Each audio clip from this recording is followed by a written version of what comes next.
তো বন্ধুরা সবাই কেমন আছেন? আশা করি ভালো আছেন। আমার এই ভিডিওতে ক্লিক করার জন্য অসংখ্য ধন্যবাদ জানাই।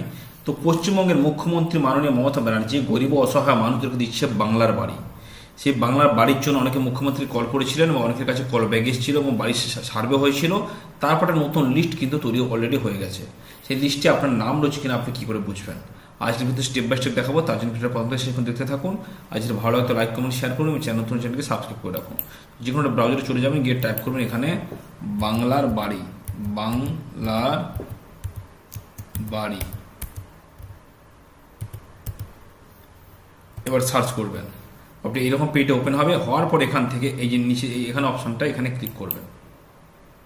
ক্লিক করার পরে এরকম পেজটা ওপেন হবে। এটা বাঁকুড়া জেলার, ঠিক আছে? তো প্রতিটা জেলার কিন্তু আলাদা আলাদা প্রসেস। আপনি কোন জেলা থেকে ভিডিওটা দেখছেন আমাকে কমেন্টে জানাবেন, তো সেই জেলার জন্য আমি আলাদা করে ভিডিও বানিয়ে দেবো। তো এটা বাঁকুড়া জেলার হচ্ছে। এবার এখান থেকে দেখুন লিঙ্ক রয়েছে, লিঙ্কে কিন্তু প্রতিটা গ্রাম পঞ্চায়েতের কিন্তু এখানে নাম রয়েছে। তো আপনার যে গ্রাম পঞ্চায়েতটা হবে সেটার উপর আপনি ক্লিক করবেন। ক্লিক করার পর নতুন একটা লিস্ট কিন্তু অলরেডি বেরিয়ে গেছে। তো এই সাইডে রয়েছে ব্লক আইডি, এখানে গ্রাম পঞ্চায়েত, এখানে ভিলেজ, এখানে কিন্তু রেফারেন্স আইডি, এখানে বেনিফিশিয়ারি নেম, এখানে ফাদার বা হাজব্যান্ড নেম, এখানে আধার নেম অ্যাজ পার আধার, সোশ্যাল ক্যাটাগরি, অনেক নাম রয়েছে, অনেক নাম রয়েছে, এখানে দেখতে পাবেন অনেক নাম রয়েছে, ঠিক আছে? এখান থেকে আপনি আপনার নামটা খুঁজে নেবেন। তো এখানে যদি আপনার নাম থাকে তো আপনি কিন্তু 100% কিন্তু টাকা পাবেন। তো এখানে ক্লিক করে ডাউনলোড করে নিতে পারেন, পরে আপনি অফলাইনে বসে আপনার ইচ্ছে মতো দেখতে পারেন। তো এইভাবে আপনি চেক করে দেখে নিতে পারেন যে বাংলার বাড়ি যোজনায় আপনার নাম উঠেছে কিনা।